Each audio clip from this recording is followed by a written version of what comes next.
6:30, so we'll go ahead and get started, since we had said that we would start at this time. I want to let you know that as we're going through some information that I'm going to share, and then we'll have a chance for people to ask any questions that they have too. I'll stick around as long as people are here to ask questions, but if anyone needs to get up and go, even if during the presentation or during the questions, just feel free to get up and go. It's not going to offend anyone. I know that everybody has busy schedules. I'm going to start with a few introductions because we have some school board members here and we want to give them a chance to introduce themselves, but I'll start. I'm Rich Diamond. I'm the superintendent with the school district. Board members, do you want to introduce yourself? Dave Holtman, school board. Thanks, everyone. John Dewar, thank you. And I'm Rick Mullen. Thanks for coming out. And thanks everyone for attending. We're glad to have people here. We've had a number of sessions where we've gotten information out about the referendum. It's important that people have accurate information and are able to make an informed decision on if they want to get out and vote in April, and if so, how they vote. So our role here isn't to tell you how you should vote, it's to provide information and answer any questions that you may have. All of you, I think, picked up a information page, and some of the things that we're going to put on the presentation are from that document, so I might at times refer also to the document. But as you probably know, our school board approved bringing an operational referendum to the voters of our school district, and election day is on Tuesday, April 4th. Our school district is obviously a very essential part of our community, as public schools are in every community across the state. We have strong student achievement. We were rated as the #1 school district in Rock County by Niche, which does school district ratings across the country, actually. We have a lot of opportunities for students, both academic opportunities and extracurricular opportunities. We have an outstanding staff in all of our different employee groups across the district. We're one of the largest employers in the district, and we also balance providing that high quality education and opportunities with being fiscal stewards for our taxpayers, because both of those things are very important for us. The information on this slide is also found in your handout. The handout is kind of organized. One side on the top, it says understanding the need for a referendum, and the other side is the proposed solution. So we're starting with talking a little bit about the need for a referendum. The information that's on the slide here is the Wisconsin revenue limit per pupil adjustment history, and it kind of gives a background of how the state has made adjustments to the revenue limit over time. And the revenue limit caps the amount of money that school districts can get from both state and local sources. This graph goes back to 95, 96 up through the current year. Each of these bars on the graph represent 1 year. And you can see from this that going back in the mid-90s until about 2008 or 2009, the state had a very steady system for regularly having increases to that revenue limit so that school districts could plan for inflationary increases in costs.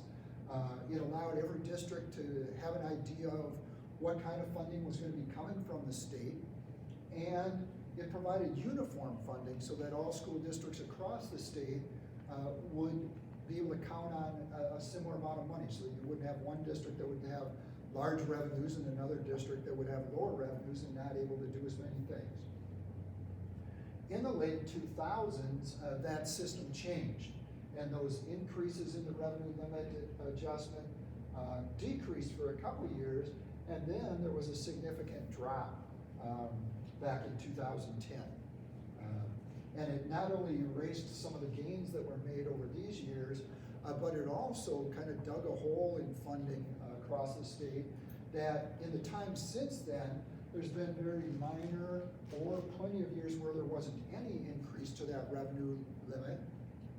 And what position that has put districts in is that school districts across the state are facing a looming fiscal cliff as costs continue to rise, because school districts face the same inflationary costs that people do in their household budgets.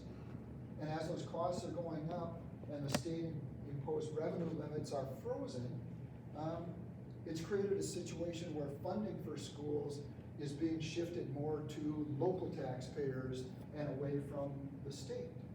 And it's created a system where it isn't uniform, where every school district around the state, in the north and the south and different parts of the state, have similar amounts of money coming in for revenue. It's created a system where there kind of are haves and have-nots, where some school districts, if they add additional operating referendum from their local taxpayers, they are able to offer more opportunities and provide more positive outcomes for their students than other districts. The way that school districts are addressing that situation is by asking local taxpayers for operating funds to be able to continue the programs that they've had in place. In the past year, in 2022, there are 92 different school districts that pursued an operational referendum across the state, and 76 of them were successful or received voter approval. And this coming April, our school district and 51 others, so a total of 52 school districts across the state, are also pursuing an operating referendum.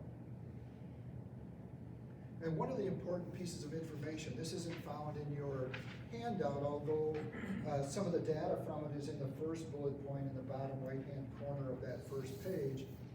But this slide and the next slide look at how our school district compares to other area school districts in revenue.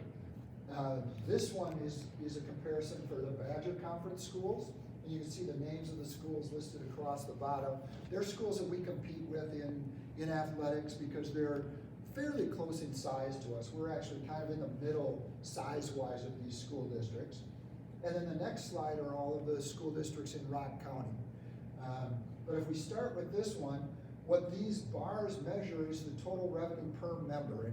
And membership is somewhat similar to enrollment, the number of students that we have.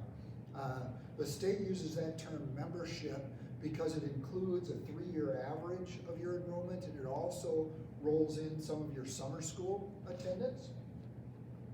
But our school district, from the different sources, and in this chart, the blue is the local property tax. So you can see pretty significant differences from one district to another in that local property tax. Monona Grove is the one that's the furthest over here on the left, has a very high local property tax. Some of the ones that are lower, in addition to us, Beaver Dam, Reedsburg, are a little bit lower in local property taxes. The green is the state's portion of the funding. And you can see, again, different districts have different levels of state funding. The small bar in the middle in yellow is federal funding.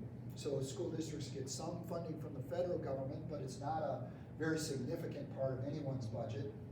And then the smaller orange block on top are local non-tax revenues. They could be things like athletic fees or activity fees that students pay, but it's a very small part of our budget and of everyone's budget.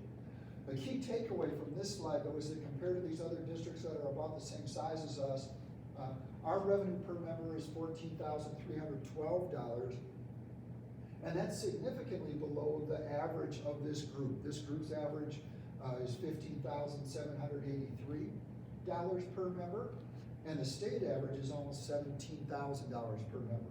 So when I talk about the state system creating some haves and have-not districts, there's a pretty significant difference in how much revenue school districts have from one school district to the next. And the next slide is the exact same information, but it's a comparison with the other Rock County school districts. So you can see again, though, the districts that have more operating revenue, Beloit kind of stands out as having more. There's a few that are kind of in the middle: Evansville, Beloit, Turner, Clinton, Parkview, Edgerton, Janesville, and then Milton. So again, like the other comparison, our revenue per member, that $14,312, is quite a ways below both the group average and the state average. It's Milton so much smaller than Beloit and Janesville. With the federal part, I don't know if everyone heard the question. Oh, and I want to tell people too, I should have mentioned this at the start, we are taping this, and we're going to put it on our website too, so thank you, Carrie, for taping that. So the question was, why is there such differences in the federal funds that are available? And you can see ours is quite narrow. You can see the two districts that are larger in this comparison, and Parkview a little bit, but Janesville and Beloit especially. A lot of the federal funding is based on the demographics of your student body. And one large part of that is the poverty levels in your community. So they look at the number or the percent of students that qualify for free or reduced price lunch. And if you have a large number of students that are living in poverty, there's more federal funding that comes to you.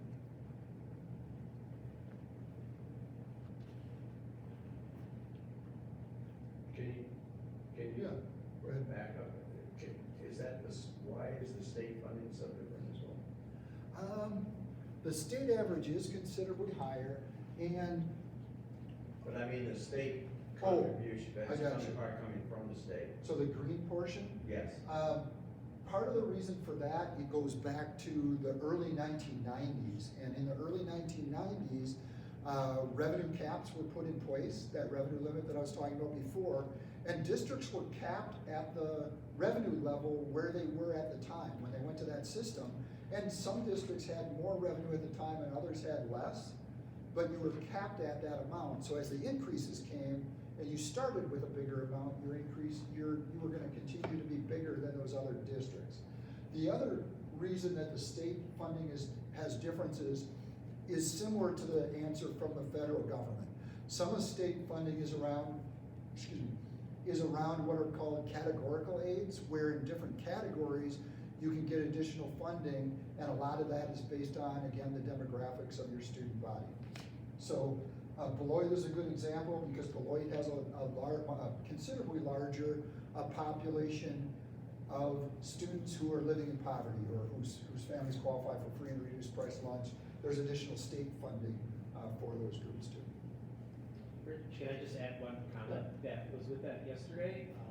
In lines with that question, someone asked, why don't we apply for more state fund or more federal funds? And Carrie Bradley shared that it's not a matter of applying for these things. It's as Richard shared, the data that exists is put into a formula, whether it be at the federal level or the state level. And so the number that's produced there is essentially the answer to an equation rather than one district trying harder to acquire funding through grants or whatever. It's more of the answer to an equation where your data goes in and this number comes out. And so the number is the number rather than for greater or lesser efforts on some people in individual districts. Thank you, Dave, for pointing that out, because that's an important part of that. Because we're a low revenue school district and we don't have the operating funds that many other districts do, we have had to be good fiscal stewards. We've had to look for ways to be as efficient as we can. And this slide highlights some of the things that we've done to remain good fiscal stewards, but also provide a high quality education. So a lot of that is a balance between what are the things we need to do and want to do to provide opportunities for students and provide a high quality education while remaining good fiscal stewards. So I won't read through all of those to you, but you can see there's a number of different things over the last couple of years that we've done, either on addressing transportation costs, staffing costs, our school and department budgets. We've looked for ways to tighten our belts over the last few years, in part because we have that history of being a low revenue school district, but also in part because we've seen this situation coming over the past couple of years, and we wanted to tighten our belts as much as we could. A couple of those items on that list speak to staffing, whether it's salaries or benefits for staff, and that's a very large part of our budget. 75 to 80% of a typical school district's budget is spent on people. School districts are very people-oriented, whether it's teachers, administrators, school nutrition folks, building and grounds people. A large majority of our budget is spent on people. So as we make adjustments, that's one of the main places where we are able to make adjustments. Then when you put all of those things together, the frozen revenue limits that we spoke to earlier, inflationary costs on staffing and transportation, heating, property and medical insurance costs continue to rise, supplies and equipment costs keep going up. When you put those things together, being able to have a balanced budget, which is important to us, requires either having additional revenue or significantly reducing our spending. And as we've looked at different options to address this issue, if the solution is to significantly reduce our spending, that's going to have a large impact on our students and our schools and our programs. As I mentioned, 75 to 80% of our costs are for people. So if we have to make a large amount of reductions, we would have to let people go, which means larger class sizes. It means fewer academic opportunities for students, less support for students that struggle academically, fewer extracurricular and academic opportunities. The graph that's on the right side of this slide is also in your handout, and that shows our projections for the next 4 years. The blue line in the graph represents our projected income or revenue, and that's a combination of money from the state and from local and federal sources. You can see that over this first spot is next year, and so over the next 3 years, that expected revenue stays fairly steady. It doesn't go up much, it doesn't go down much, it stays pretty level. That does build in an additional $125 per member from the state for each of those years. So if you recall that first slide where the state has frozen spending or frozen those increases for 6 of the last 8 years, this is assuming that the state is going to kick in a little bit more funding, $125 per student for each of the next 4 years. The orange line represents our predicted or projected expenses for the next year. And again, it might be a little bit hard to see on the bottom, but that is taking into account a 3% increase in expenditures each year. And we know that inflationary costs are considerably higher than that right now. Excuse me. An example of that is we know that our medical insurance costs are going to go up by almost 7% next year. We know that utilities costs are going to rise higher than that, but we used 3% as our projection for our expense increases for the coming year. And the shortfall that gives us each year, in the first year would be about a $2.7 million shortfall. That would grow to about $4.08 million the following year. The third year would grow to $5.24 million. And the fourth year, you can see the revenue decreases. That's because we currently have a $2.5 million non-recurring operating referendum in place that's part of this revenue. And that expires after the 25-26 year. So that would balloon the shortfall to about $8.8 million in that fourth year. So as the school board has been working over the past few months and looking at planning for not only next year's budget, but also making long-term plans, that's the situation that they've been looking to find a solution for. So the proposed solution is coming up again on election day is April 4th.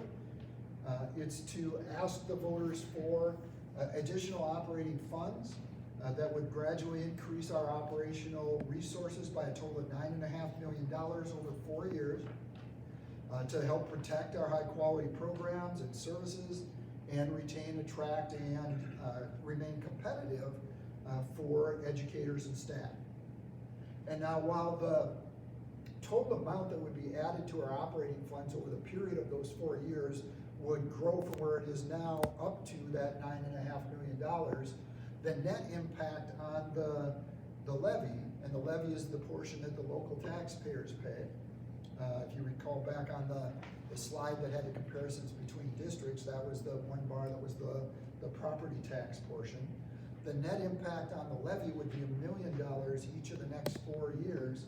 And I want to take a minute to talk through what that would look like if the referendum were to pass. So this is also in your handout. It's the total tax levy, the total tax levy authority projection And so again, the tax levy is the portion that the local taxpayers pay. That's from local property taxes.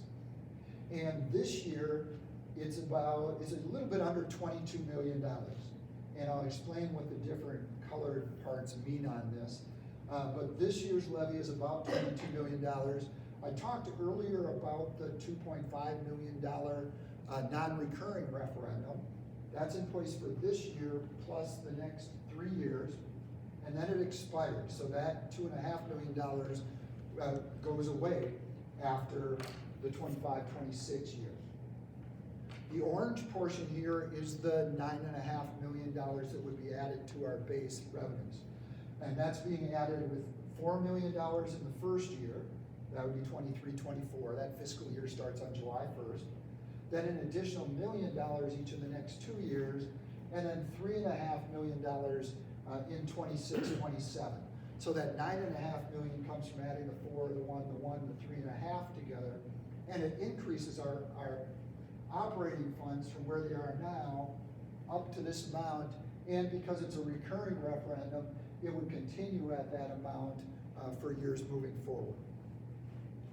The yellow is called a one-time debt prepayment or debt defeasance.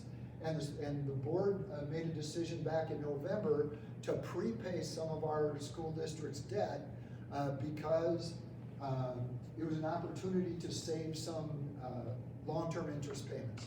By paying $3 million of that debt early, it saves the district and the district's taxpayers about $1.4 million in future interest costs. So it's a long-range financial planning decision that the board made at the time. That $3 million is on the levy for 1 year. The reason that there would only be a $1 million net increase in the levy authority is because that $3 million would go away, and if it's replaced by the $4 million that comes on board, the levy would go up by $1 million. So it's a little bit under $22 million right now. The referendum's impact on that the next year would put it around $23 million for the levy. The following 2 years are pretty straightforward. It would go up by $1 million each of those 2 years. And in the last year, I talked about that $2.5 million expiring, that if the referendum passes would be replaced with $3.5 million.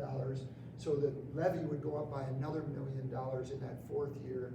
And again, that would provide the school district with the revenue to, or the levy amount to be able to meet those ongoing needs moving forward. A couple things that the school board talked about when having decisions about how to structure this. One is they wanted the levy increases to be as consistent as possible. Some school districts will ask for a whole bunch 1 year and then not as much the next, and it kind of is a roller coaster effect.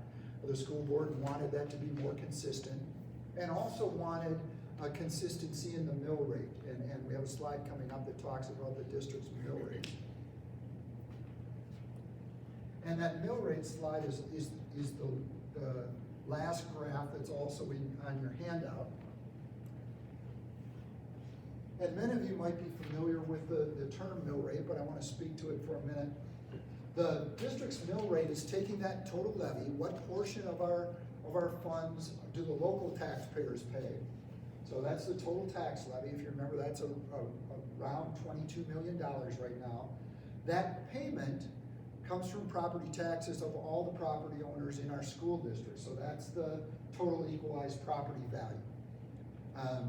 And then you multiply that by 1,000, and that tells you your district mill rate, which is the rate per $1,000 of fair market property value. So, for instance, our mill rate right now, this year in 2022, oh, I got too close to the screen.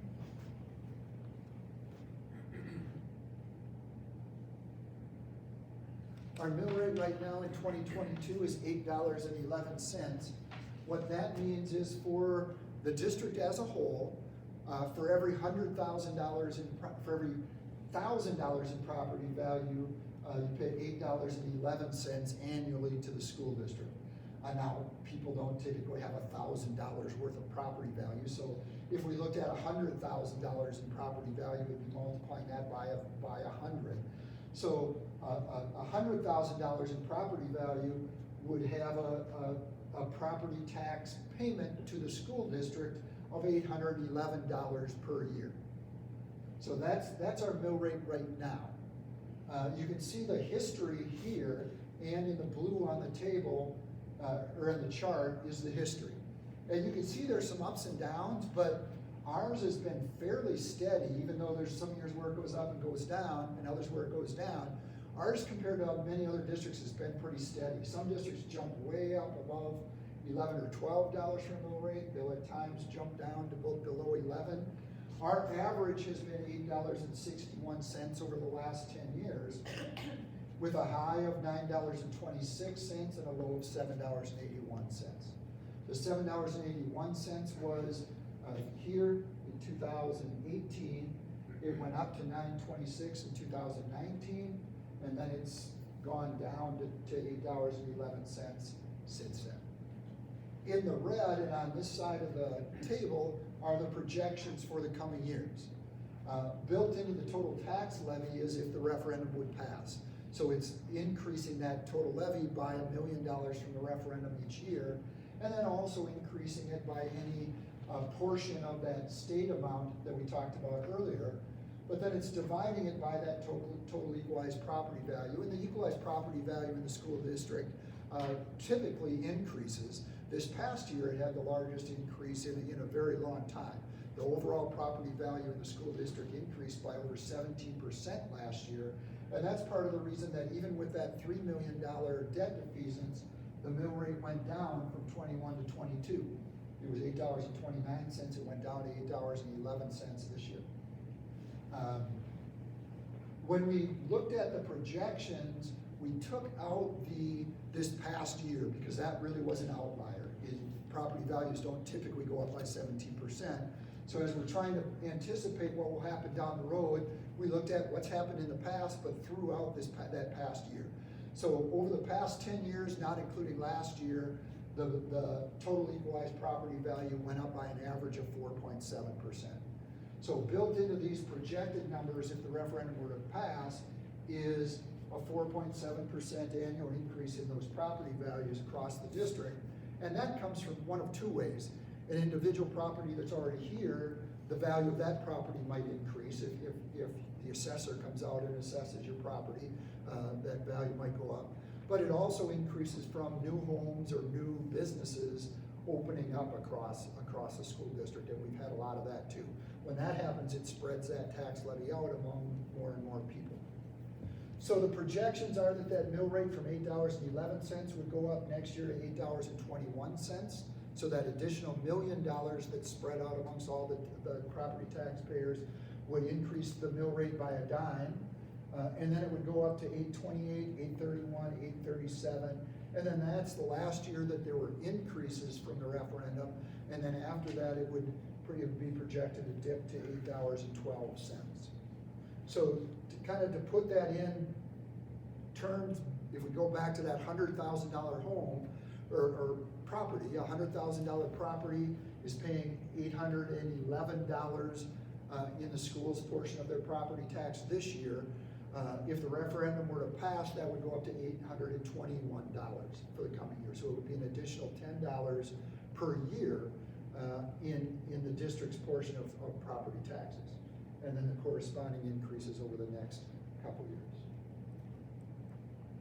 The last slide that has some information on it is just listing what the ballot language will say. So when people show up to vote, it will be asking if the school district can be authorized to exceed the revenue limit by $4 million for the 23-24 school year, an additional $1 million for a total of $5 million for the 24-25 year, an additional $1 million for the 25-26 year for a total of $6 million, and an additional $3,500,000 for the 26-27 year for a total of $9.5 million, and to remain at that amount for recurring costs for programming, staffing, and maintenance expenses. So that's what will show up on the ballot, and people will either vote yes or no on that question. So I realize that was quite a bit of information. We have on our website at this web address or through this QR code You can access our website that has a lot of the same information and also has some frequently asked questions listed there. And the rest of the time that we have available for tonight is just for questions and conversation for folks. So I appreciate you listening there, and then would be very open to any questions that people have. Rich, could you go back to this slide with the Wisconsin revenue adjustment history on it? I had someone ask me a few That weeks. one? Yeah, thank you. I had someone ask me a few weeks ago, like, geez, we passed this $2.5 million referendum. I thought that was going to kind of get us where we needed to be. And one of the things that I shared with the person as I spoke to them, I said, that was the solution to the issue that was at hand at that moment in time. One of the things that school board could never have anticipated, or any school board for that matter across the state, was that 6 of the last 8 years, there'd be no new revenue coming into school districts. And so this graph isn't specific to Milton. This is a statewide number here. And as Rich had shared, 92 school districts out of 421 went to referendum in November last year, and another 53 are going to referendum this coming April. And so, when I was asked that question, it's a good question. Why did we do that if that didn't fix things? And the answer was, based on the information that was available at the time, it did fix things, but no one could anticipate funding from the state would remain essentially frozen from that time to this time. And that's what presented us with the issue that we have here today, and that we're trying to not grow things, but simply maintain things, is what's proposed here. What questions do folks have? Things that you wonder about? Yeah. I talked to somebody like a couple weeks ago, I don't know, I forgot his name, for the law in Texas, that the fund or whatever is for the Milton District School here. The law, I'm not sure on the question. Could you ask that I again? talked to somebody last week, so my taxes are so high, Yeah. and for that I came here tonight because of that, I was called. Okay. So, is that, what I understand with my neighborhood up there, my taxes are higher than the other guys, and like square footage is lower, and I'm paying more than them guys. Yeah, and then I'll speak to that, and then if you have follow-up question, let me know, or if I don't adequately answer your question. I think that what you're asking about is the overall taxes? Yeah, the overall tax, but also I'm paying for the Milton, for this district, I'm paying like 34 or 3,500, I think, beside taxes. So It's like 8,500 something is for this Janesville, and 3,200, 3,400 for the Milton district, I believe. So I think your question was more, someone with a similar house to you has a different amount of taxes. Yeah. So a question like that is really more addressed to the assessor. So for example, I live in the town of Harmony, and I think we reassessed our township like 2 years ago, I think. So everybody in my township got adjusted at that time. And then I know the town of Fulton, the city of Milton, the city of Janesville do these at different times. And so, you can have a similar, John and I could have a similar house, for example, but if his community reassessed at a different time than mine, it adjusts things relative to one another, that would be outside of the mill rate that we would have, because the slice of the pie of John versus me, let's say, would be different, because his municipality may have reassessed at a different time than mine. If that makes sense? Yes, that's true. Depends what kind of house I go to, your house or whatever. What I see in my house or neighborhoods, and they don't pay that tax what I'm paying for here. The neighbors, they're not paying that much tax. Are you in city of Janesville? City, Yeah. whatever, I don't know, it's, And sometimes, in these neighborhoods here, some of our homes are Milton's school district and some are Janesville School District, yeah. but still pay city of Janesville. Milton School District is unique because we're around 100 square miles in area. We represent multiple townships and cities. So I think, to Dave's point, how you're assessed in that schedule is gonna impact, and maybe your neighbors, you know, if you're in the exact same neighborhood, that's a tricky thing, I don't know how to answer that question, but we have had, the tax hit people differently, even though they have the same size houses, same size yards. All of the things seem like they would be equal, but because one is in the town of Harmony and one is in the city of Milton, the tax bill would be very different. Yeah, so when I talked on this slide about the district mill rate, that's overall for all of the property within the school district. What the mill rate might be higher or lower in individual municipalities that make up our school district, and it can change if your property value changes. So if your property value increases, then your property tax bill goes up. And as Dave shared, different municipalities do their assessments at different times. So one area of our district might feel that more in one year, and then another area would feel it a few years down the road.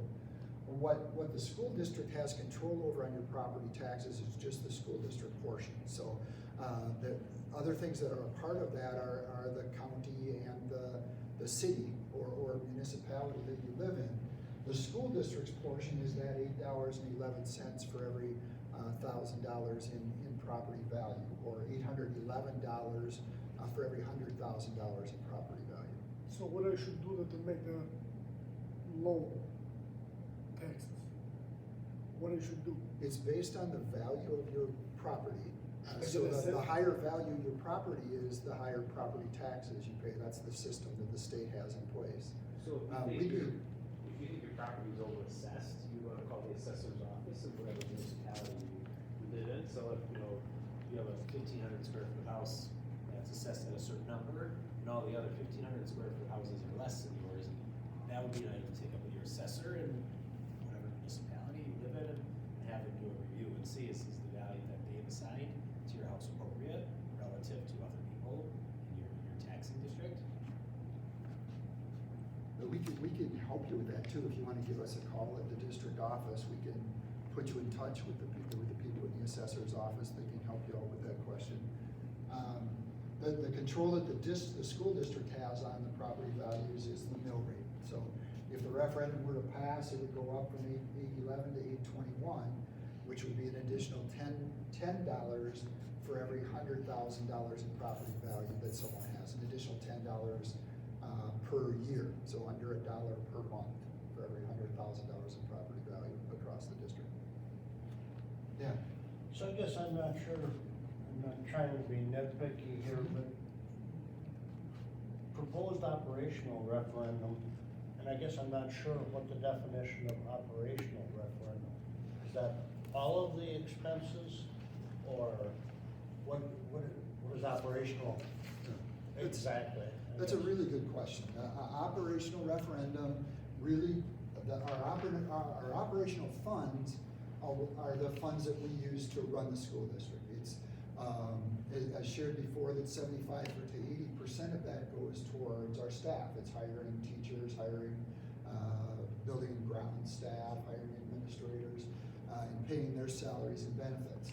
But the other things that are rolled into that include the supplies that we buy, whether it's textbooks, library books.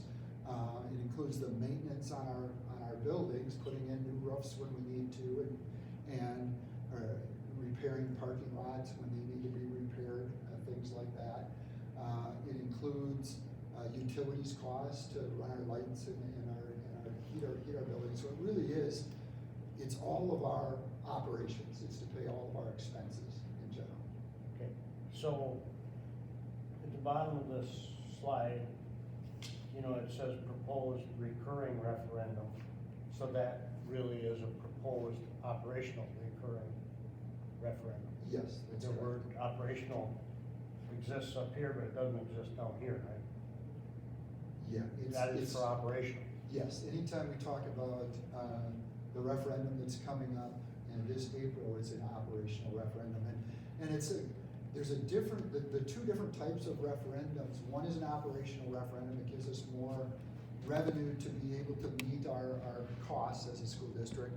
And the other type of referendum is a capital referendum, and that's to to either add new space or to build new buildings or add on to what you have, or to do maintenance projects on the items that you have. Okay, so I get that part. Okay. Now, going to the next part of the question is, we had voted at some point in time on a $2.5 million operational referendum, and that was to be $2.5 million per year. Okay, so now we're voting on a $9.5 million referendum over a period of 4 years, is the way I get that. From the top red part is, the orange part is $9.5 million over 4 years. Yes. But then it's recurring. So what part, so in 27, 28, we don't have any vote in it, and it can be, just be whatever number, or No, I'm really confused Yeah. on what's recurring. I'll talk. Why is it not a non-recurring? Yeah. I'll talk that through again, because that's a confusing topic. The system that the state has set up can be somewhat confusing. A non-recurring referendum is best used to meet short-term needs, because it doesn't recur. It has an endpoint. The one that we have here in the green has this year plus 3 more years on it, and then it goes away. So without anything else in its place, we would need to make, when it expires, we would need to make $2.5 million in cuts to our spending, because we wouldn't have that $2.5 million in revenue anymore. So that's a non-recurring. It's set at a period of time, but then it goes away after that period of time, or it expires. A recurring referendum, like the orange here, is building onto the base revenue, and then when that period of time is done, then it stays at that level. So when people vote on this, they're voting for those $1 million increases each year to the levy, and then after those are in place, it's at this level, and it would remain at that level. There wouldn't be further increases from the referendum. So it's recurring because it doesn't fall off, but it's operational because it would continue. So the max that we're voting on is to be where 26, 27 would be for. There wouldn't be any, this referendum wouldn't have any future increases beyond this. If you did a 26, 27 bar here, it would be the same height as 27, 27, 28 would be the same height as 26, 27. So the number is gonna be $9.5 million over the base right now. Over what the base is right now, yes. And what we found, because of the lack of state funding, is that our base revenue has eroded, and if we don't build that base, we would have to make those reductions in our spending that we had on that other slide that's on the paper that you have, the $2.7 million for next year, and then increasing amounts each year moving forward. So what's the thought about the state increasing out of that $7 billion budget surplus education? What's your thought about what you would do with that? That's a good question. That same question came up last night, is what's the likelihood of things coming from the state? The state legislature meets starting this spring, and it'll go into the summer, and they'll set the budget for the next 2 years, or the next biennial. So we don't know anything right now on what that will be, and we don't know anything beyond 2 years, because they only set their budgets 2 years at a time.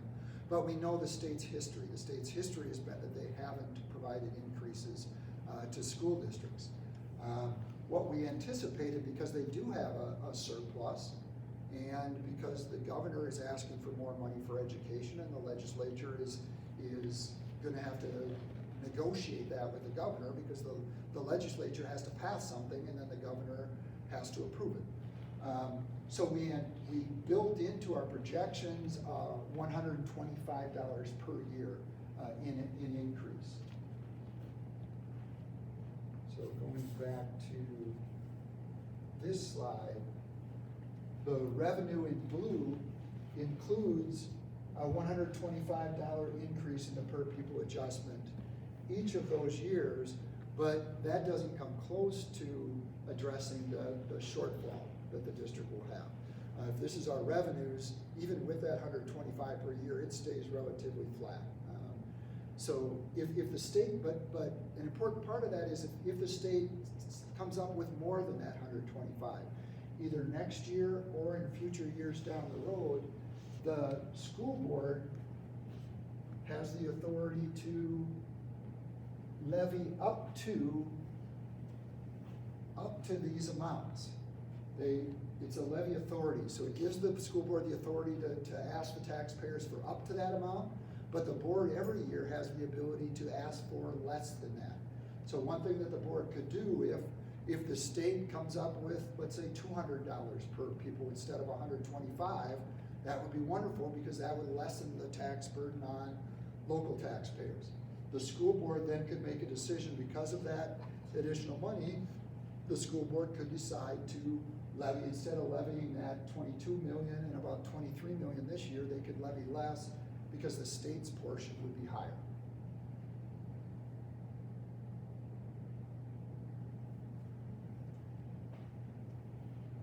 And that kind of gets at that comparison slide too between other districts. If we look at this one, again, the blue is our local taxpayers and the green is the state. So right now, even with the state not keeping up with inflation, the state is paying a higher portion of our costs than local taxpayers are. If the state kicks in even more than they are now, then we'd have the ability to lessen that levy. I think one of the things that we had talked about as a board as we looked at the reoccurring, not reoccurring component was if there was a, and I'm speaking only for myself in our observation of our discussion, but if there was a specific date and time where the state said there's gonna be this windfall of money flowing in, having a non-reoccurring referendum would probably make sense. You know, if on there it said in 26, 27, we're gonna increase funding per student of $2,000, well, that radically changes the math at that point. But based on the history and the adjustment per pupil information, that hasn't happened. And so rather than take a long-term problem and only remedy it with a short-term solution, we thought, let's just go up front and say with everything that exists in the information now, this problem is not likely to go away because history suggests it isn't. But to Rich's point, if the state comes through with significantly more revenue than we anticipate, even if this is passed, it doesn't require the money be levied, it just simply gives the opportunity to levy it. So if it's not needed, there's no sense in levying money that's not needed. But the history of the state in the last decade doesn't suggest that that's going to be the case. And so let's just show what it is. This is a problem that's long-term, and then propose a solution that matches that based on the information that's available to us here now. Any other questions that people have or thoughts that folks have? I'm curious, what is the enrollment level of the school district? Is it staying the same? Is it increasing? Is it decreasing? That was another question that came up last night, so this isn't part of the slideshow, but I can quickly show a diagram that we looked at our school board meeting that gets at that. And I'm on weather cancellations here. I got a little distracted today by weather cancellations.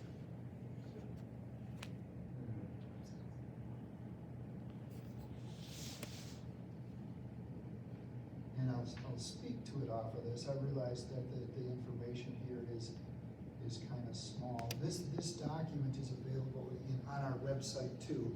But our school board took a look at enrollment at the last board meeting because every September and every January we're required to turn in our student count to the state. So we have a September count and a January count for each school year for the last 10 years is what's listed up here. Here's the totals, total pupil count, and I'm gonna scroll up because that's the part that's big enough that you might be able to see it there and out of it.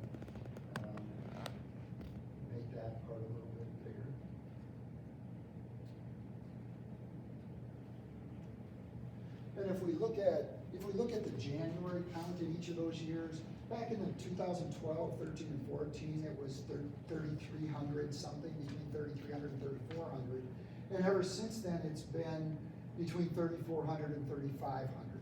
And this graph shows these counts. So for the 10-year period, September and a January count each school year, it rose, it went down, and now it's been fairly stable, I guess, for the most part.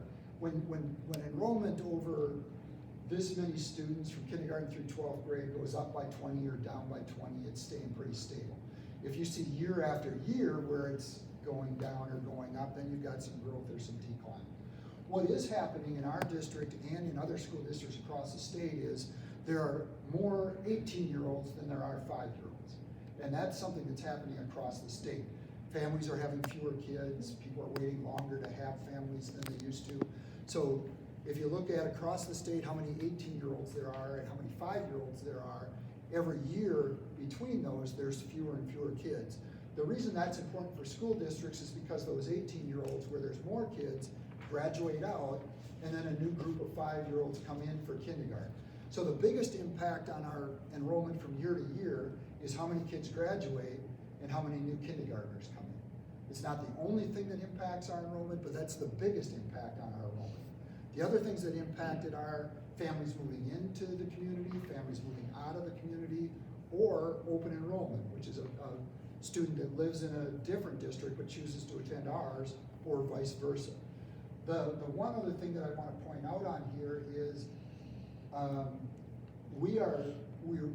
we've gone through a stretch where we are graduating like 280 kids or so and bringing in 230 or so, and it varies from year to year, but that's a 50 student decrease. If you lose 280 to graduation and you bring in 230 kindergartners to replace them. While that was a 50 student change, we haven't seen 50 student decreases in a lot of those years because we're picking up more students in the other ways. More families are moving in than moving out, and we're having more students join us with open enrollment than we're seeing leave us through open enrollment. That gap is narrowing. And where that shows up on this chart, you see the red and the green boxes underneath. Those show the difference between September and January. And if it's red, it meant a decrease, that it went down from September to January that year. And if it's green, it went up from September to January that year. And you can see earlier back in, this is 2012, 2013, 2014, we had some decreases, but 7 of the last 8 years, we've had more students move in between the start of the school year in January than we've had move out, and that's a good trend for us. It means that either families are moving in or open enrollment students are coming in. So enrollment, I guess in a nutshell, enrollment has stayed pretty stable over the last 10 years. There's been some ups and some downs, but relatively stable. And if we can continue to do that while we're graduating more than we're bringing into kindergarten, that's a good trend, because that means that people are being drawn into our community in other ways too. Rich, on the boxes, so you said it's comparing September to January, but like just looking, so 2017-18 is 34.95 in January, and then in January the following year it's 34.70, so that's 25 down, and then Tell me again where you are. I'm looking at, so 2017-18, January is 34.95 in January. Yeah. And then just looking January to January, what's the rationale to compare September to January versus January to January? September to January in each of the individual years shows what happened during that year.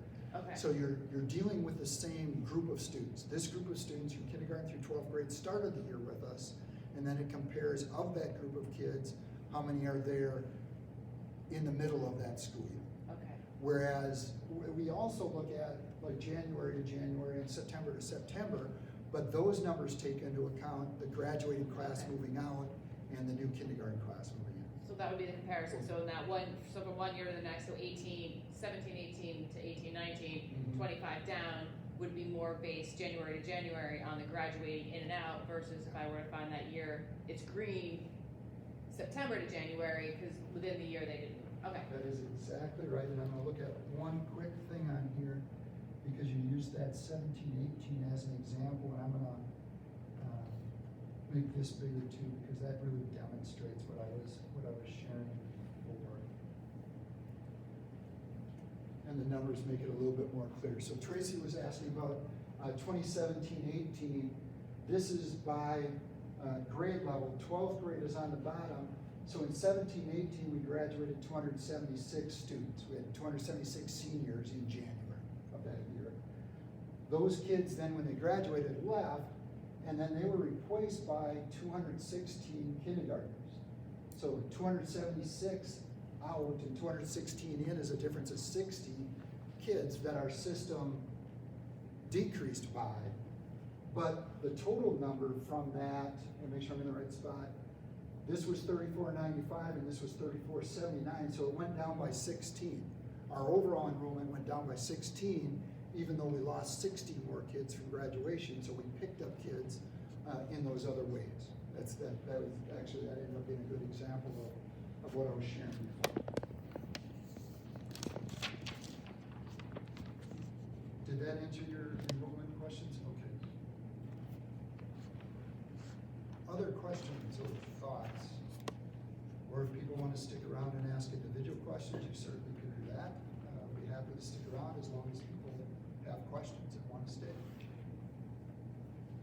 If there aren't any other questions, just in closing, thank you a bunch for coming tonight. My job is to get information out to people so that they can make an informed decision on whether to go out and vote, and if they do go out and vote, whether to vote yes or to vote no. So we appreciate you coming in. If you think of other questions down the road, definitely feel free to reach out, though too. You can contact me. My contact information is available on our website that's listed on the document that you have. Thank you all very much.